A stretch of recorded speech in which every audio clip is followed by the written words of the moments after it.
Allah wabarakatuh. Para pemirsa, dalam minggu ini itu sejumlah LSM dan tokoh masyarakat mulai mendatangi Universitas Gadjah Mada. Tujuannya adalah untuk mencari ijazah asli Mulyono.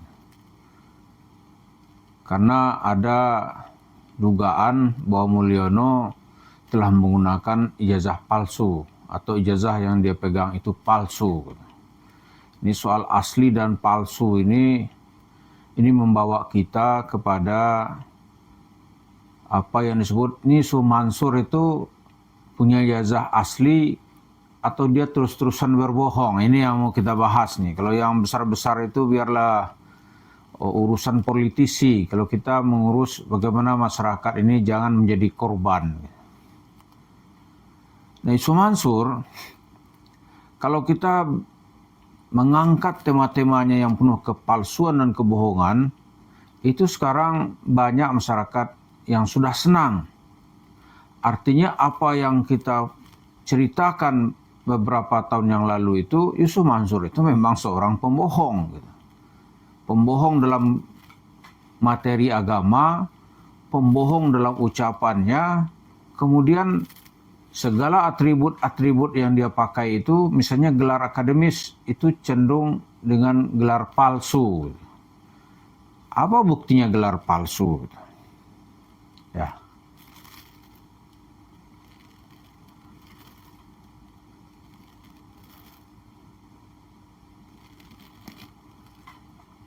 Apa buktinya gelar palsu? Dia kan cerita itu bahwa dia mendapat gelar doktor. Gelar doktor dari UIN Alauddin Makassar. Gitu. Ya oke lah, gelar doktor kan dari mana aja boleh aja. Tapi kata dia saya tuh mendapat gelar S3 duluan daripada S2. Itu kan di mana logikanya itu? Padahal S3 itu baru boleh diajukan kalau seseorang sudah mendapat gelar S2 dalam bidang akademis. Kecuali dia mau bergelar mendapatkan pembuat es krim. Gitu. Jadi S1, es krim, kemudian S2 dan S3 itu orang nggak ada masalah loh. Lebih dulu jago bikin es krim gitu. Ya kan? Tapi kita lihat karir ilmiah Yusuf Mansur itu kan S1 aja dia katanya di UIN Jakarta gitu. Itu dia nggak tamat. Mungkin dia semester lewatlah semester 4 katakanlah begitu ya. Bukti dia kenal dengan Profesor Dr. Amin Suma atau Amin Suma pernah kenal dia gitu kan. Tapi kan setelah itu riwayat hidupnya ya diantaranya diisi dengan masuk penjara sebagai narapidana. Terus tamatnya dari mana? Dulu kan belum ada sekolah online itu. Kecuali yang dibuat oleh universitas terbuka gitu. Tapi ya taruhlah dia pindah ke tempat lain tamat S1 gitu. Oke lah kan. Bisa pindah ke sekolah agama swasta gitu. Tamat S1 ya itu mungkin juga gitu. Tapi yang menjadi perhatian kita dari mana logikanya? Seseorang S2 belum tamat atau S1 belum tamat misalnya. Tapi S3 sudah selesai S2 belum dapat, S3-nya sudah selesai. Kemudian ketika dicek ke UIN Alauddin Makassar nggak ada nama Yusuf Mansur atau Jam'an Nur Khatib Mansur yang terdaftar sebagai mahasiswa S3. Terdaftar aja enggak. Ini pasti palsu.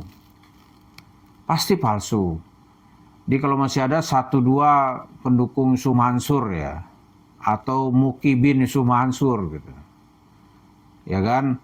Mukibin Yusuf Mansur, kalau ada yang mengatakan, oh itu terserah, ya, itu memang IQ itu di bawah rata-rata, jadi susah kita kalau bicara begitu. Gimana tahu misalnya S3 duluan daripada S2, ya kita nggak tahu tuh derajat Mukibin, susah kita bicara gitu. Ini hari siang, hari atau malam, ya, terserah. Menurut ente hari apa sekarang? Sekarang ini misalnya ya, misal ini hari Minggu. itu kan nggak ada ikhtilaf itu. Misalnya di kalender hari Minggu, tapi kalau ada mukibin bilang ya tergantung Ustaz. Sudah nggak bisa bicara itu. Dan orang-orang sufi, sebagian besar dari cerita sufi itu tidak lagi menggunakan akal gitu, tapi menggunakan rasa. Ini kan susah kalau bicara-bicara, misalnya apakah sholat itu sah misalnya tanpa wudhu. Ya, kata sufi, boro-boro pakai wudhu, nggak wudhu juga sah, itu kan udah susah ya, susah gitu. Jadi cerita Yusuf Mansur ini, kalau orang banyak sekarang mengugat ijazah palsu itu dia yang pegang, dia yang layak bergelar punya doktor berijazah palsu. Rupanya Yusuf Mansur nggak mau juga dituduh ijazah palsu, dia ambil gelar doktor benaran, katanya di BINUS. Dokter dalam bidang apa? Bagaimana membangun yayasan pendidikan, katakanlah pondok pesantren atau rumah tahfiz dengan modal nol. Gitu. Tapi orang nggak boleh lihat, kan susah ya. Guru besarnya entah dia teliti atau pembimbingnya mendalami juga, kita nggak tahu gitu. Tapi inilah cerita bagaimana sebuah kebohongan itu dijual ke tengah umat Islam. Jadi kalau kebohongan yang pertama itu orang mengkaitkannya ini isu bagaimana menjabat jabatan publik dengan ijazah palsu. Gitu. Nah ini sekarang isu Mansur itu terjun ke mimbar-mimbar, meraup uang masyarakat, lalu berinvestasi dengan uang itu. Itulah sekarang ini warung steak and shake yang jumlahnya menjamur. Mau dia tambah terus. Jadi cerita Yusuf Mansur itu pasti cerita soal kepalsuan. Yang nggak palsu apa gitu. Yang pertama, ada juga sih yang nggak palsu. Yang pertama, yang nggak palsu duit yang dia bawa itu yang bergoni-goni kata Pak Soeharto itu duit asli. Kalau nggak percaya tanya itu Yusuf Mansur dan pengurus yang telah menyerahkan duit, pasti itu duit asli. Karena jemaah mengeluarkan duit itu kan dari dompetnya, dari kantongnya. Itu asli. Itu emas yang dipelorotin oleh Yusuf Mansur ketika dia berkunjung ke Garut kalau nggak salah itu asli juga. Cincin seorang ibu yang dia ambil gitu, asli juga. Ya kan? Jadi cerita itu kan kalau nggak asli nggak mungkin dia bisa beli tanah dengan uang palsu gitu. Ya dah. Kemudian yang juga asli gitu, dari Yusuf Mansur ini dia ada kasus dengan seorang perempuan Sukabumi namanya Ana. Oh itu asli juga. Asli itu. Jadi sekarang ini cerita-cerita Yusuf Mansur itu dianggap orang sebuah cerita palsu. Palsu aja. Karena ceritanya cerita palsu merugikan banyak jemaah, mestinya ini masuk juga dalam list orang-orang yang harus digeruduk dan dibawa ke pengadilan. Kenapa? Dia telah menggunakan cerita palsu, ijazah palsu untuk mendapatkan posisi sosial. Ya kan? Kalau misalnya dia anggota DPR misalnya, pakai ijazah palsu, dipecat nggak? Ya dipecat. Pasti dipecat. Misalnya ijazahnya cuma yang asli ijazah SD misalnya. Oh dia jadi anggota DPR gitu. Ya kan? Pakai ijazah nembak tapi banyak cacatnya gitu. Ah itu bisa dipersoalkan dan biasanya juga langsung dicopot.